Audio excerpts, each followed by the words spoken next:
Hello, Tiger fans, and welcome to this week's edition of the Tiger Lacrosse Report. I'm your host, Ben Rosenbaum, and as always, joined by the head coach of the Tigers, Kristen Carr. And Coach, back at home on Tiger Field after a week away. Going into the UPenn game, obviously emotions running a little high, not able to make the tournament. Just what was it like leading into practice? What's the motivation there for the team as you guys get ready to round out the season? Yeah, we still had 2 more games left, right? And I think the fact that we got 2 more games left and we have one this coming weekend was something that we really focused on as a team. And although one of our goals of making it to the conference tournament we fell just short of, we still have a lot to play for, and we really were focusing on building off the momentum that we've gained throughout this season and end this campaign on a really high level. And you welcome in a late season non-conference game in the UPenn Quakers, number 15 in the country. A tough game, and if it isn't for a big outing by Penn in that first quarter, they finished the quarter 7-1 at the end of the quarter, and it was a very close game otherwise. Not super high scoring the rest of the way through. A lot of the stats very even. Yeah. It was just a really tough first quarter. What did you see in that first quarter of play? Yeah, Penn was able to control the ball. They were finishing some of their shots. We had some really good opportunities on the offensive end, but I think we came up against a great goalie that was making some good saves. So they were able to get the upper leg on us in that quarter 1, but going into quarter 2, made a few adjustments. And, as we've talked about all year, the team they have a bunch of fighters on our team, and they fought their way back, and was proud of the growth that they showed throughout the quarters and ultimately throughout the game. Yeah, you talk about the adjustments from quarter 1 to quarter 2. In that first quarter, Penn's passing was very crisp. They were really able to open up a lot of players right in front of Cardeno. And Yeah. What did you say? What was the adjustment there to say, hey, I mean, you guys got to help her out? Yeah. They're really working the ball well around. Yeah, a lot of their initial opportunities were all assisted.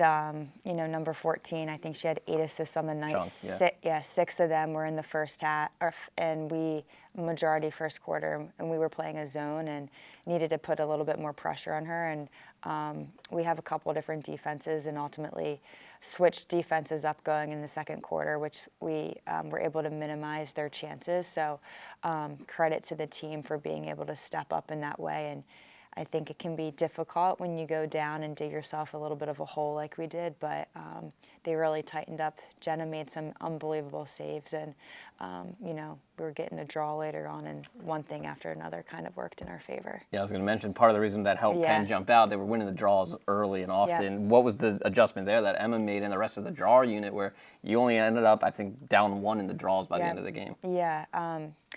The draw it's a battle within the ultimate game battle, and I think whomever is around the circle or taking the draw, obviously Bakes was able to find a rhythm.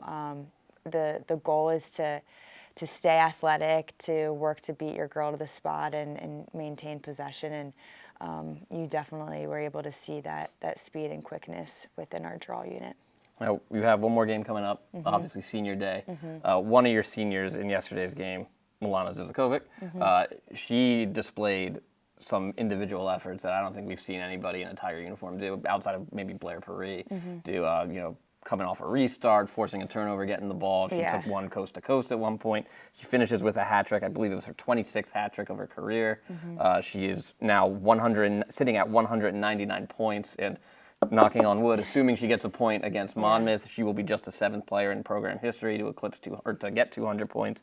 I mean, she was the definition of jump on my back the other night. Yeah. There is not enough good things to say about Milana. I think she's a player that I've always been in awe of. She is so composed on the field. You ask her to play midfield, she'll play midfield.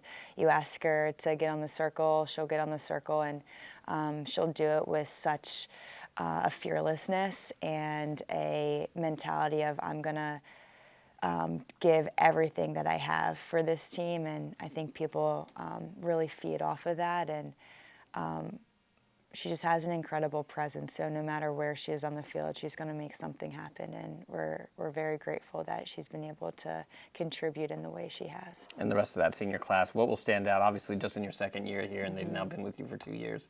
What will stand out to you about this senior class, and what have they contributed to Towson Lacrosse? Yeah, so we have 5 seniors, Mia, Hallie, Shannon, Katie, and Milana, and they're an incredible group. I mean, from the personalities that they bring, they're very genuine. They have a desire to succeed and to bring others with them, and their impact in general is huge. And since I've been here, they're definitely a class that I've definitely have leaned on since the get-go, and I'm just excited that I was able to get 2 years with them, and I'm proud of them, and excited to help get us the W come Saturday to send them off with a win on their last game day on Tiger Field. Yeah, you mentioned it. Monmouth coming in a tough year for the Hawks, 3-12 overall, 0-7 in conference play, led by Shea Berrigan with 44 points, 33 of them goals.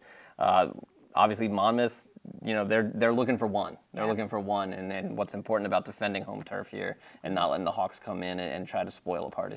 Yeah, I mean, Monmouth is a great team. They lost to Delaware by 1. They lost to Hofstra by 1. I think Campbell by 1. They had some close games. So they're definitely coming in with nothing to lose attitude. And for us, we want to focus on what Towson can bring, and we're still working towards playing our best game yet, and why not make it happen on the last game of the season. All right, Coach, appreciate you giving us time all year this year, and we look forward to Saturday. Thank you, me too. All right, the Tigers and Hawks will hit the field at Tiger Field for Senior Day this Saturday at noon. We'll have the call for you on Flow College. For the head coach, Kristen Carr, I'm Ben Rosenbaum. Thanks for joining us, and as always, go Tigers.